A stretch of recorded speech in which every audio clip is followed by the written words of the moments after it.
ఈరోజు చాలా బాధాకరం.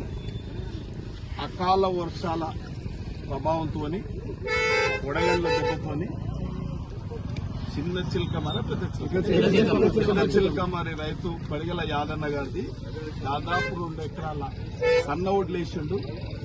తీవ్రంగా నష్టం జరిగింది కాబట్టి అగ్రికల్చర్ అధికారులను కూడా ఇక్కడ సమాయత్తం చేయడం జరిగింది. వారు కూడా రావడం జరిగింది. ఈ యొక్క ఎంత నష్టం జరిగినా ఆ నష్టానికి అంతా కూడా నష్టపరిహారం ప్రభుత్వం చెల్లించడానికి, ఎందుకంటే ఈ అకాల వర్షాల వల్ల నష్టం జరుగుతుందని కూడా తెలుసు. ఇది ప్రకృతి ధర్మం, ఎవరు మేము చేయలేం కాబట్టి.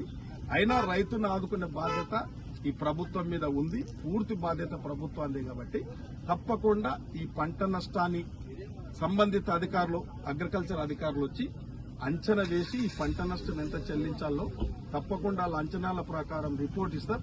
ఆ రిపోర్ట్ ప్రకారం రైతుకు నష్టం జరగకుండా తప్పకుండా నష్టపరిహారం చెల్లిస్తాం. అందరు రైతులు దాదాపు ఈ గ్రామాలలో 2-3 గ్రామాలలో పార్కనార్ మండలంలో 2-3 గ్రామాలలో గంట్లవెల్లి గాని, మన మద్రాపూర్ గాని, తిమ్మాజిపల్లి గాని ఒక 5-6 గ్రామాలు దెబ్బతిన్నాయి పంట కాబట్టి తప్పకుండా ఈ అకాల వర్షాల వల్ల జరిగిన నష్టాన్ని ప్రభుత్వం భరిస్తుంది. అంచనా